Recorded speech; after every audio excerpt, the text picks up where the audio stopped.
근데 이준석 전 대표 입장을 좀 제가 생각해서 말씀을 드려보자면 아마 이런 얘기할 것 같은데 한동훈 전 장관이 그거 봐라. 김건희 특검법에 대해서 제대로 말을 못하지 않느냐. 뭐 이런 논리를 대면서 탈당하겠다. 이런 말을 할 것 같거든요. 이런 질문이 돌아올 수는 있지 않을까요?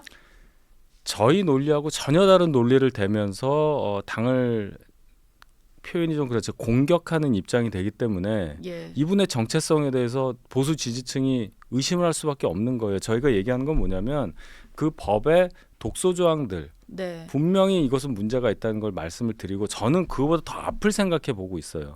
이 얘기가 도이치모터스 사건 자체가 예를 들어 대통령 임기 개시 이후에 대통령 배우자로서 어떤 문제를 일으켰다거나 또는 더 양보해서 결혼한 이후에 윤 대통령이 검사 시절에 결혼 이후에 있었던 일이냐. 예. 그러면 또 모르겠어요. 근데 이거는 두 분이 전혀 모르던 결혼 이전에 2010년에서 12년 사이에 있었던 일이에요. 각자 그냥 각자 생활을 할 때 네, 서로 모르던 때 김건희 여사가 결혼도 안 한 상태에서 그냥 가지고 있던 주식에 관한 문제예요. 이걸 가지고 지금 특검을 하자는 겁니다. 예. 그냥 대통령 배우자란 이유예요. 그거 하나밖에 없는 거예요. 그럼 일반 사인에 대해서도 그렇게 할 거냐 특검을. 네. 예를 들어 저희가 야당이었던 시절에 민주당 출신 대통령의 배우자에 대해서 그 대통령과 결혼하기 전 일을 가지고 특검을 하자는 거하고 똑같은 거예요. 예. 이게 논리적으로 맞습니까? 이게 168석이나 갖고 있는 거대 야당이 할 일이냐는 거예요. 예. 그렇게 한가해요? 한심하다는 거예요. 제가 볼 때는 이 네. 논리부터 저희가 반대를 하는 거니까 이준석 대표처럼 특검에 대해서 제대로 말도 못하네, 한동훈 망했네 이런 식으로 얘기하는 것은 정당 대표를 지낸 분의 자세라고 저는 보지 않습니다. 정청래 최고위원이 그 논리를 펴던데 너무 정청래 의원하고 비교할 정도로 이준석 대표가 그렇진 많이 않지요. 흑화됐다고 보진 않아요. 예. 특검법 얘기가 지금 넘어갔으니까 일단 뭐 다시 얘기를 좀 해보면요.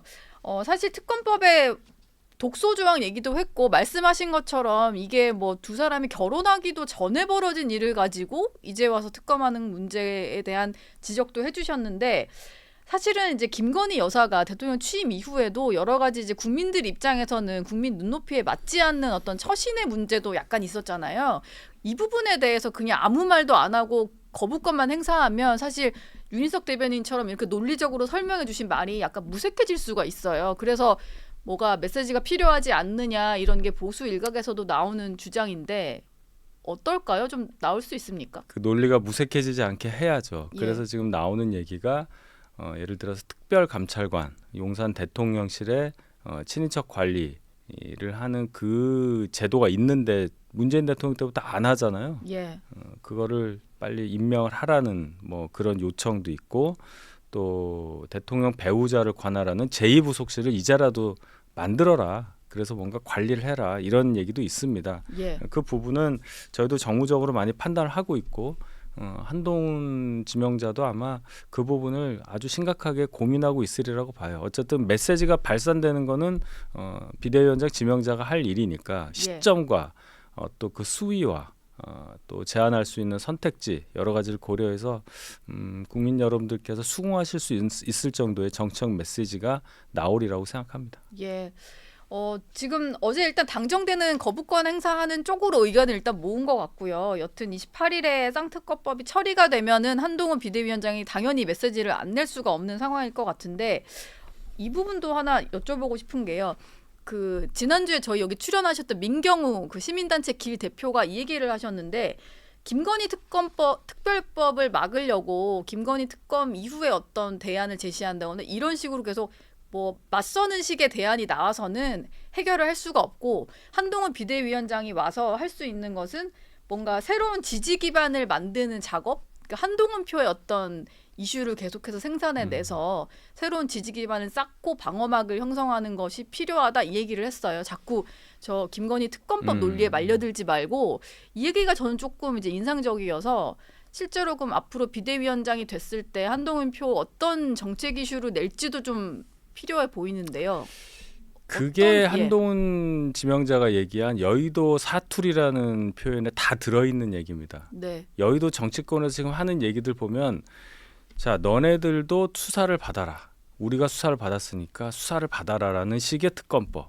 예. 이재명 대표 구속영장 그 실질 심사 가지고 뭐 시간 끌고 뭐 이런 정도밖에 지금 얘기가 안 되잖아요. 크게 잘 네. 보시면 1년 네. 동안 나온 게 국민들이 정작 원하는 어떤 민생 관련한 얘기들 거대 담론에 대해서는 얘기를 안 하고 그냥 개인 신상 가지고 지금 뭐 감옥 가네 마네 뭐 이런 얘기들밖에 안 하고 1년이 지났잖아요. 예. 그러니까 여의도 정치식의 어떤 삿바 싸움 맨날 삿바 싸움마다 끝나요. 언제 한판 하는지 모르고 4년 지나간단 말이에요. 네. 이거를 탈피해서 전혀 다른 시각으로 정치를 보자. 정치라는 게 여야가 맨날 서로 꼬투리 잡고 싸우는 게 아니라 진짜 국민들의 원하는 말을 속 시원하게 그것도 아주 빨리 아주 정확하게 딱 직격을 하는 그런 식의 정치를 구사해야 된다. 제가 지금 정확한 영역에 대해서 한동훈 장관이 어느 구역에서 싸워야 하느냐를 생각하기는 어려운 지금 시점이지만 그런 방향으로 생각을 한다면 총선까지 지금 뭐 석 달 좀 더 남았는데 충분히 한동훈 장관만의 이 영역을 구축할 수 있고 그것으로 저희가 국민들의 마음을 얻을 수 있지 않을까 하는 기대를 해보는 거예요. 그리고 뭐 그 얘기도 있더라고요. 이제 한동훈 비대위원장을 일단 이렇게 데리고는 왔는데 적극 추천한 입장에서도 아니면 반대했던 입장에서도 약간 예측이 안 되는 인물이다 보니까 이게 어떻게 흐를지가 좀 불안하다는 얘기도 있고요. 특히 이제 빚진 게 없잖아요. 정치권에. 정치인들이랑 그렇게 뭐 친분이 깊지도 않고 그러면은 공천 과정에 있어서도 정말 자기가 세운 원칙 있으면은 아무도 안 봐주고 막 할 것 같거든요. 본인이 실력 있고 떳떳한 사람이라면 한동훈 장관이 비대위원장으로 오는 거를 쌍수를 들고 환영을 해야 맞는 말이에요. 예. 그렇지 않습니까? 한동훈 장관이 논리적으로 틀린 말하는 사람도 아니고 뭐 이렇게 치우친 사람도 아니잖아요. 근데 내가 뭔가 좀 걸리는 부분이 있다. 이런 분들은 굉장히 떨고 있을 거예요. 근데 예. 그 방향으로 가는 게 맞는 겁니다. 우리는 지금까지 그런 부분을 어떤 인연 또는 어떤 정 그런 것으로 덮어왔어요. 그 덮은 것이 모두를 덮어준 것도 아니고 일부 특정 사람만 덮어줬기 때문에 문제가 있어왔고 그것 때문에 국민들로부터 지탄을 받아온 거 아니겠어요? 그걸 한동훈 장관은 없애준다는 겁니다. 그런 기대를 우리가 하고 있잖아요. 예. 아까 제가 말씀드린 여의도 사투리 안 쓴다는 것도 한동훈 장관의 새로운 영역이라는 것도 바로 그 부분에 있다. 불편 부당할 거고 공평 무사할 거다. 저는 그렇게 봅니다.